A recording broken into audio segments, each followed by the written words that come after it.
Assalamualaikum, selamat datang di Bolowali. Saya Taufik Kliwon dan di sini saya akan berbagi video kisah Waliullah. Jangan lupa like, komen, dan subscribe ya. So stay tune. Terima kasih.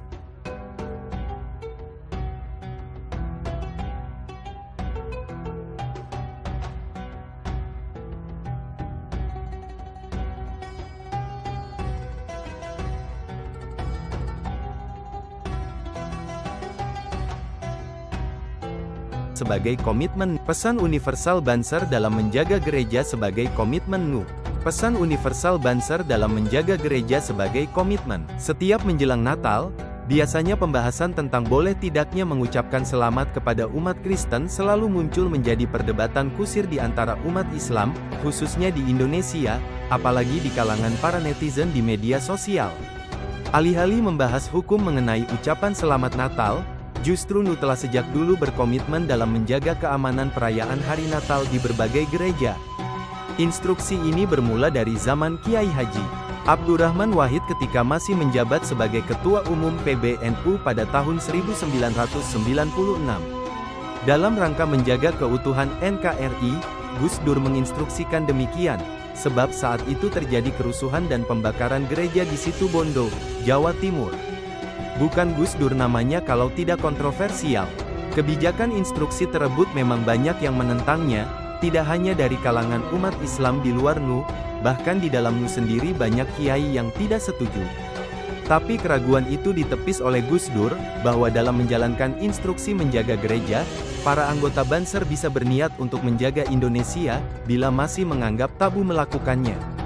Gus Dur juga menegaskan, bahwa instruksinya perlu dilaksanakan, sebab gereja itu ada di Indonesia, tanah air kita sendiri.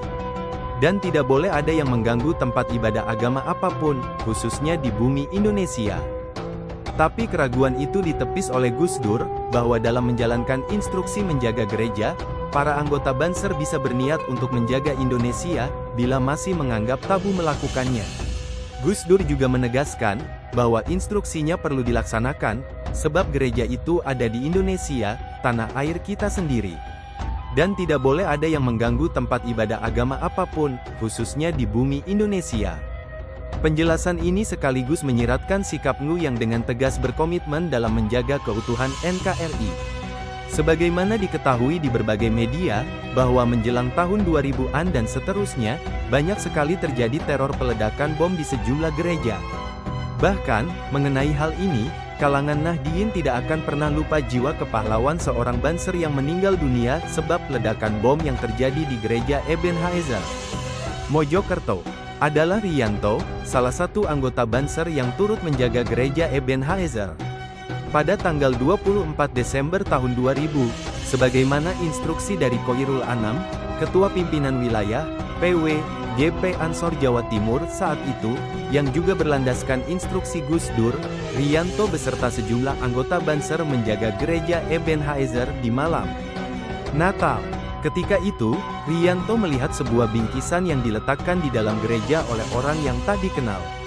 Ketika dibuka bingkisan itu berisi kabel yang tersusun saling berkelindan, yang ternyata adalah sebuah bom. Riyanto lantas mengambilnya dan membawa keluar gereja. Namun, nahas, bom itu meledak dahsyat ketika dilempar ke selokan. Tubuhnya terpental jauh sampai di atas gereja. Ia meninggal dunia seketika saat itu. Peristiwa ini menjadi simbol kepahlawanan Banser yang tanpa pamrih dalam menjaga kebinekaan. Alih-alih dimaknai sebagai tindakan yang salah sebab menjaga gereja, justru dari sinilah tampak sekali komitmen dan kebesaran jiwa NU dalam menjaga NKRI. Pengorbanan Riyanto tidak bisa dinafikan oleh sejarah bangsa Indonesia, khususnya oleh kalangan Nahdien, sebab telah menjalankan perintah Kiai Haji Abdurrahman Wahid dengan tulus. Begitu juga di mata umat Kristen, Riyanto adalah sosok pahlawan yang telah berhasil menyelamatkan mereka meski nyawanya yang dipertaruhkan. Soal meninggalnya Riyanto itu, para ulama NU meyakininya sebagai bagian dari seorang yang mati syahid. Hal ini didasari karena yang dilakukannya itu bukanlah bunuh diri, dan bukan karena hal apapun yang berseberangan dengan syariat. Walhasil, komitmen NU dalam menjaga NKRI dengan menginstruksikan Banser sebagai bagian yang turut dalam menjaga gereja ketika menjelang malam Natal tidak bisa dipandang sebelah mata. Komitmen ini menjadi pesan bagi dunia agar saling menjaga di antara kaum pemeluk agama. Dari sinilah terbangun persahabatan dan kebersamaan yang tidak bisa dipisahkan. Demikian pula yang disampaikan oleh Kiai Haji Marzuki Mustamar dalam sebuah kesempatan pengajian, bahwa umat Islam di Indonesia yang menjadi bagian mayoritas harus melindungi dan menjaga keamanan pemeluk agama lain yang merupakan kelompok minoritas. Sebab demikian pula seharusnya dunia melihat di suatu wilayah yang mungkin pemeluk agama Islamnya minoritas tetapi terjaga keamanannya, sebagaimana dicontohkan oleh umat Islam di Indonesia dalam menjaga keamanan pemeluk agama lain.